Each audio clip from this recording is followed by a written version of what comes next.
Merhaba sevgili öğrenciler. Bugün yine sizinle birlikte 3. sınıfa fen bilgisi çalışacağız. Geçen çalışmamızda maddenin değişimleri ve özelliklerini okuduk ama alıştırmaları kaldı. Şimdi sizlerle birlikte birkaç önemli alıştırmalar çözeceğiz. Daha sonra yeni bir konuya geçeceğiz. Önce sayfa 160 sayfa 163'e açınız. Burada sayfa 163'te tekrarlama vardır. Madde nedir? Biz geçen derste bahsettik madde nedir? Onu yazabilirsiniz. Sonra kütle nedir? Kütlenin tanımı yazıyorsunuz. Daha sonra maddenin özellikleri nasıl bilirsiniz? Maddenin özellikleri nedir? Birçok özellikleri vardı. Geçen konuda biz bahsettik. Maddenin özellikleri mesela renk, hacim, şekil ve ağırlıklar vardır. Dalmak veya dalmamak duyularımız bunlar nedir? Maddenin özelliklerindendir. Evet, 5.'ye geçiyoruz. Sınava hazırlık. Aşağıdakilerden grup kelimelerinden hangisi maddenin özelliklerindendir? Hangisi? A, B, C böyle seçimleri verdi. Hangisi aşağıdakilerden grup kelimelerinden hangisi maddenin özelliklerindendir? A, katı, sıvı, gaz. B, buz, sıvı, su buharı. C, sert, yumuşak, kırılır. D, taşlar değerli taşlar dalmaz. Burada ne istiyor? Özellikler. Tabii ki katı, sıvı, gaz bu maddenin halleridir. Buz, sıvı, su buharı bu maddenin özellikleri değil. Sert, yumuşak, kırılır yani C. Hangisidir? 5. C'dir. C nedir? Sert, yumuşak, kırılır. Evet, sayfa 164'te. Sayfa 164'te burada kelimeler vardır. Hem de sayfanın rakamlarını yazdı. Bu boşluklarda koyuyoruz. Birinci boşluğumuz nedir? Boşluk, ayrışması mümkün olan iki veya daha fazla şey içeren maddedir. Bu nedir? Birinci boşluk benimle yazın. Karışım.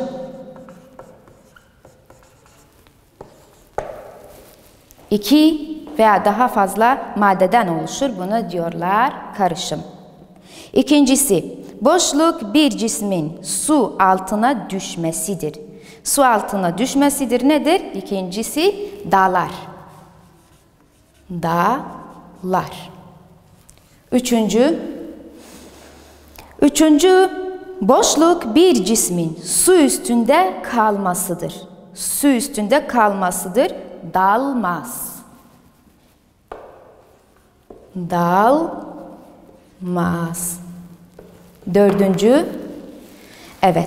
Dördüncü boşluk düzenli olarak maddenin değişik türlerinin cisimciklerinin karışmasından oluşan karışımdır.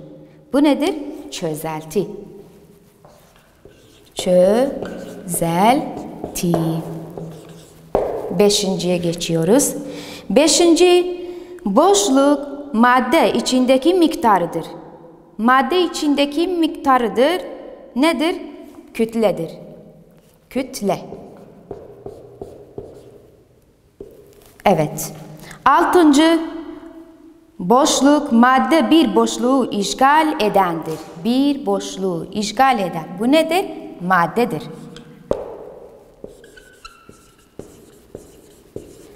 Evet. Boşluklar bitti. Konuları bağlamak. Aşağıdaki grafiği fiziksel değişimlere 3 örnek ve kimyasal değişimlere 2 örnek vererek tamamlayınız. Grafikteki boşlukları tamamlamak için istenen ifadeler yazınız. Burada maddenin değişimleri vardı. Bir grafik var, maddenin değişimleri. Maddenin yeni türler oluşmaz, maddenin yeni türler oluşur. Maddenin yeni türler oluşmaz.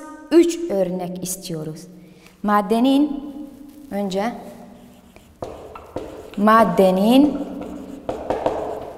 yeni türler oluşmaz.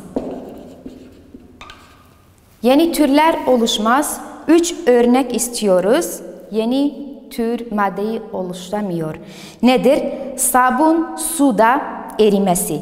Sabun birinci. Sabun suda erimesi. Ve başka bir örnek istiyoruz. Çünkü 3 tane örnek istiyoruz. Kağıdı makasla kesmek. Kağıdı makasla kesmek. Kağıdı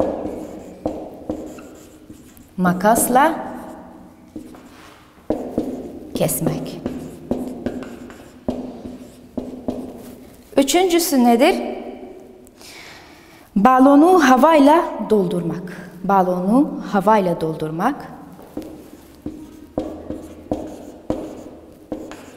Havayla doldurmak. Bunlar nedir? Bu 3 tane maddenin yeni türler oluşmaz. Ama bu defa maddenin yeni türler oluşur. Maddenin yeni türler oluşur. 2 örnek istiyoruz. 2 örnek. Birinci örnek kağıdı yakmak ya da ağacı yakmak. Kağıdı yakmak ya da ağacı yakmak. Kağıdı yakmak yeni bir maddeyi oluşturur. İkincisi ekmek pişirmek ya da yemek pişirmek. Yemek pişirmek söylüyoruz. Yemek pişirmek yeni bir maddeyi oluşturuyor. Evet. Sonra başka bir sayfaya geçiyoruz. Sayfa 165. Sayfa 165'te ne vardır? Uygun cevabı seç. Birinci, hangisi yeni tür madde oluşturur? Hangisi yeni tür madde oluşturur? Burada seçenekler vardır. A. Sabunun suda erimesi. B. Kağıdı makasla kesmek. C. Kağıdı yakmak. D. Balonu havayla doldurmak. Hangisi yeni tür madde oluşturur? Tabii ki C doğrudur. C. Kağıdı yakmak. Hangisi? C. Kağıdı yakmak. İkincisi, hangisi yeni tür madde oluşturmaz? Yeni tür madde oluşturmaz. A. Üzüm, çilek ve dut taneleri birbirine karıştırmak. B. Arabanın demirindeki pas. C. Bir parça ağacın yanması. D. Ekmek pişirme. Burada yeni tür madde oluşturmaz. Nedir? A. A nedir? Üzüm, çilek ve dut taneleri birbirine karıştırma. Üçüncüsü, futbol ile tenis topu arasındaki olan ortak özellik nedir? A. Aynı renge sahiptiler. B. Hacimleri aynıdır. C. Kütleleri aynıdır. D. Bir yere dokundukları zaman geri dönerler. Hangi benzerlikleri vardı? Ortak özellikler. D. D nedir? Bir yere dokundukları zaman geri dönerler. Dördüncü. Hangisi çözeltidir? Çözelti. A. Bitkinin dalı, yaprağı ve böcekler. B. Şeker ve su. C. Gazete ve dergi. D. Süt ve kahvaltı tahılları. Tabii ki hangisidir? B. Şeker ve su karıştırdığı zaman çözelti olur. Beşinci, bir ağacın yanmasıyla ne elde edilir? ne elde edilir bir ağacın yanmasıyla? A. Ağaç, B. Bulut, C. Pas, D. Kül. Hangisi doğru? Tabii ki C. D. Kül.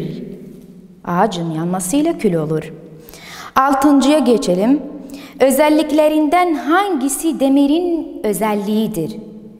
A. Kırılır, B. Mıknatıs kendisini çeker, C. Bir yere dokunduğu zaman geri döner, D. Tazedir. Hangisi? B. B. Mıknatıs kendisini çeker. Demir ne yapar? Mıknatıs kendisini çeker. Evet sevgili öğrenciler, bunlar geçen konumuzdur. Alıştırmalar kaldır. Şimdi çözdük. Bunları siliyoruz. Yeni bir konuya geçiyoruz. Şimdi geçen konumuz bitti. Evet. Yeni konumuz nedir? 2. bölüm sıcaklık. 2. bölüm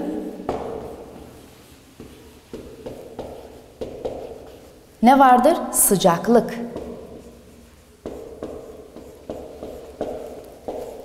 Evet. Şimdi sıcaklık bahsediyoruz. Birkaç kelimeler vardı, onları bilmeniz gerekir. Sıcaklık burada bu konuda sıcaklık, sıcaklık derecesi, termometre okuyacağız bu 1. derste. Sonra 2. derste iletkenlik, iletken ve yalıtkan okuyacağız. Şimdi başlayacağız. Sıcaklık nedir? Çok kalabalık bir yerde hiç topladınız mı? Mesela futbol maçına böyle gittiniz mi, seyrettiniz mi? İnsanlar ne kadar hareket ettirirse, ne kadar hareket ederse o kadar ne olur? Sıcaklığı artar. O kadar sıcaklığı fazla olur. Evet, madenin benzer bir metotla davranır ve madde hareket eden küçük cisimciklerden oluşur. Cisimciklerin hareket ne kadar artarsa maddenin sıcaklığı o kadar fazla olur. Önce 1. derste sıcaklığı tanıyalım. Sıcaklık nedir? Bir nesnenin daha fazla sıcak olmasına neden olur. Sıcaklık nedir? Bir nesnenin daha fazla sıcak olmasına neden olur. Mesela ayaz bir günde eğer güneşe baksanız, mesela bir gün güneş çıktı, hiç yağmur yoktu. Özellikle yaz mevsiminde, çünkü hep güneşli, az yağmur yağar. Ne hissediyorsunuz? Hissediyorsunuz hava sıcaktır. Bu sıcaklığı nereden geliyor? Güneşten. Güneş sıcaklığından geliyor. Yani güneşin sıcaklığı neyi ısıtır? Güneşin sıcaklığı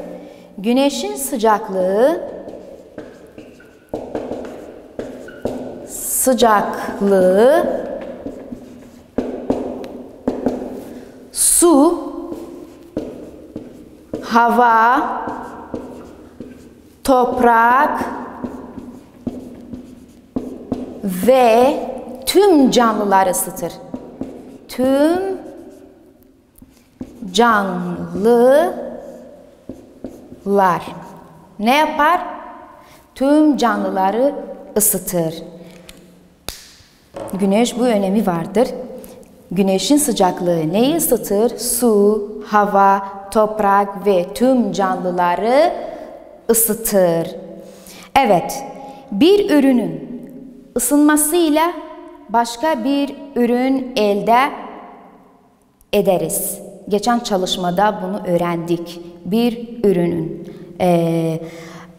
ürün ısınmasıyla başka bir ürün elde ya da başka bir madde elde ederiz. Bu ısınmak nedeniyle. İnsanlar çeşitli yakıtlar kullanılır. Yemek pişirmek için ya da ısınmak için, evi ısınmak için ya da suyu kaynatmak için çeşitli yakıtlar kullanılır. Yakıtlar nedir? Mesela doğalgaz. Yakıtlar nedir? Burada bir işaret ediyorum. Yakıtlar, çeşitli yakıtlar vardır. Burada mesela petrol, doğalgaz,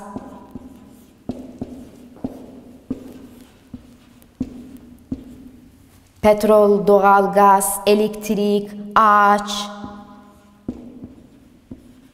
kullanıyor vesaire. Yani birçok yakıtlarımız vardı ama insanlar bunlardan bazıları yakıt olarak kullanılır. Her yakıtın yanmasıyla ne elde eder? Sıcaklık elde edilir. Sıcaklık, tekrar ediyorum, nedir? Bir nesnenin daha fazla sıcak olmasına neden olur. Şimdi sıcaklık enerjisi. Sıcaklık enerjisi nedir? İnsanlar dediğim gibi ev, okul ya da binaları ısıtmak için çeşitli yakıtlar kullanılır. Petrol ya da elektrik kullanılır ya doğal gaz kullanılır. Hatta yemek pişirmek için doğal gaz kullanılır ve şu anda yani birçok evlerde bütün yani genellikle ne vardı? Tüp gazlar vardı. Doğal gaz, onu kullanıyorlar yemek pişirmek için. Mesela ya da dışarıya çıkıyoruz, pikniğe gideceğiz, mangal yapıyoruz. Onun için ne kullanıyoruz? Ağaçlar, ağaç, kül. Evet. Ayrıca eğer ağaç çabuk yandığını bunu biliyoruz. Eğer dikkat çekmezseniz belki de yangın olur. Ormanlar yangın olur. Bu yüzden dikkat çekmeliyiz. Evet. Evi ısıtmak veya yemek pişirmek dediğim gibi bunları için ne kullanıyoruz? Aynı zamanda elektrik de kullanılabiliriz. Burada birkaç resim vardır. Sayfa 171'de yemek pişirmek için elektrik kullanılır. Burada elektrik, yani ocak vardı, bir çeşit ocak vardı. Elektrikle çalışır.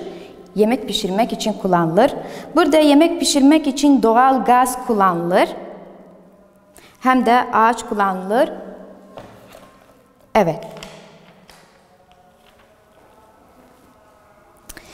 Sayfa 172'de sıcaklık enerjisi.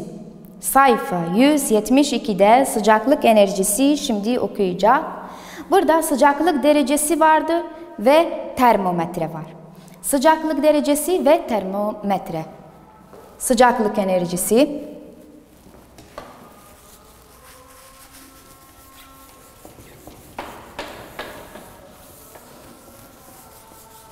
Bunları silmem gerekir.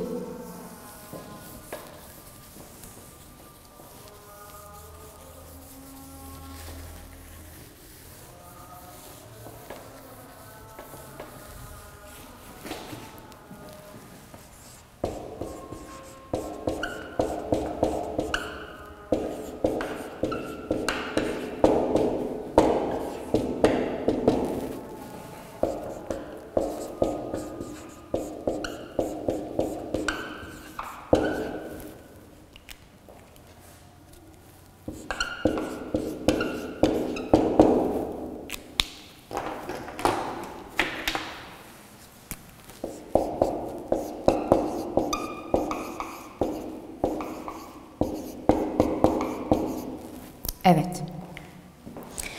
Sıcaklık enerjisi var. Burada sıcaklık derecesi ve termometre.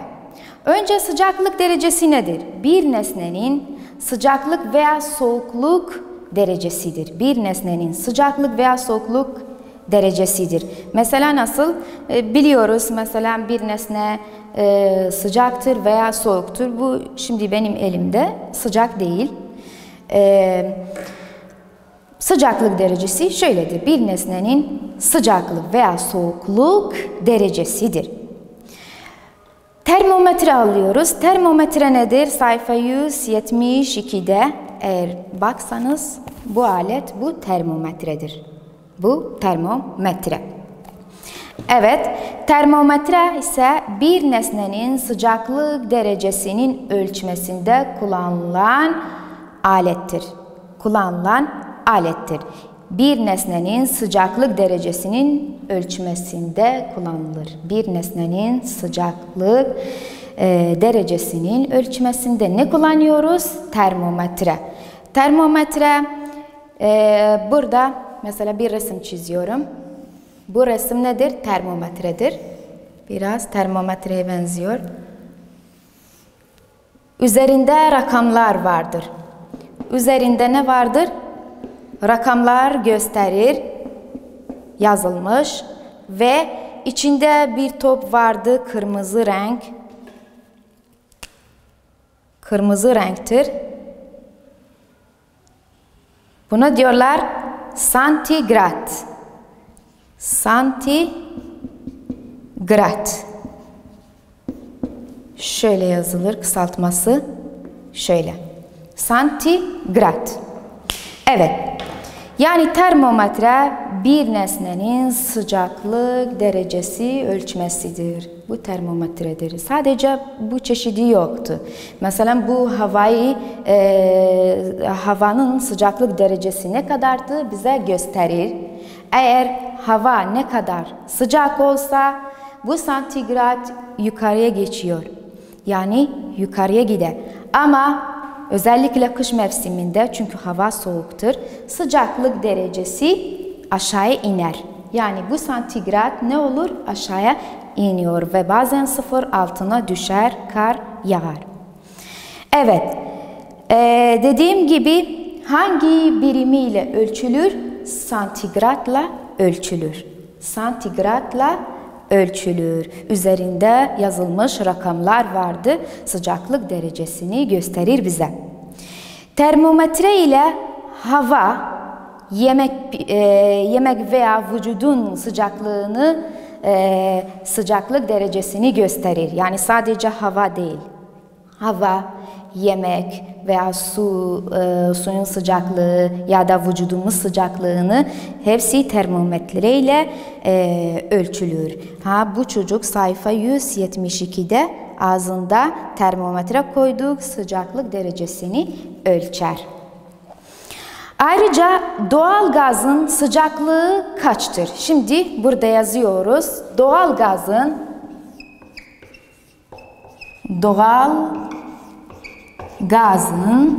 sıcaklığı kaçtır? Kaç santigrattır?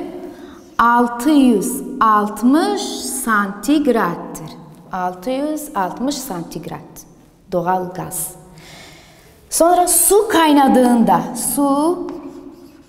kaynadığında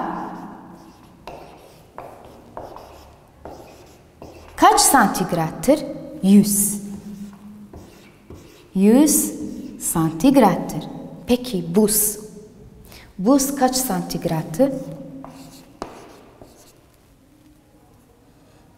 0 santigrattır. 0 santigrattır. Bunları bilmeniz gerekir. Önemli bilgilerdir. Buzun derecesi kaçtır? 0 santigrattır. Doğal gazın 660 santigrat, su kaynadığında 100 santigrattır. Evet, bu sıcaklık derecesi ve termometredir. Yine sıcaklık derecesi nedir? Sıcaklık derecesi ise bir nesnenin sıcaklık veya soğukluk derecesidir. Sıcaklık veya soğukluk derecesidir. Termometre ise nedir? Termometre bir nesnenin sıcaklık derecesini ölçmesinde kullanılan alettir. Bir nesnenin sıcaklık derecesini ölçmesinde ya da şöyle söyleyebiliriz, kullanılır. Bir nesnenin sıcaklık derecesini ölçmesinde kullanılan alettir. Bu nedir? Termometre. Ve termometrenin üzerinde ne vardır? Termometrenin üzerinde yazılmış rakamlar vardır ve santimetre yerinde santigrat birimiyle ölçülür. Yani ne ölçülür? Sıcaklık derecesini ölçer. Sıcaklık derecesini ölçer. Evet. Tekrar ediyoruz özeti. İnsan termometreyi neden kullanıyor? İşaret ettik. İnsan termometreyi neden kullanır? Tabii ki sıcaklık derecesini ölçmek için kullanılır. Mesela havanın sıcaklığını bilmek için termometreyi kullanıyoruz. Ya da vücudumuz sıcaklığını ya da yemeğin sıcaklığını ne kullanıyoruz? Termometreyi kullanıyoruz. Evet. Sıcaklık bir başka nesnenin sıcak olmasına neden olur. Tekrar ediyorum yine.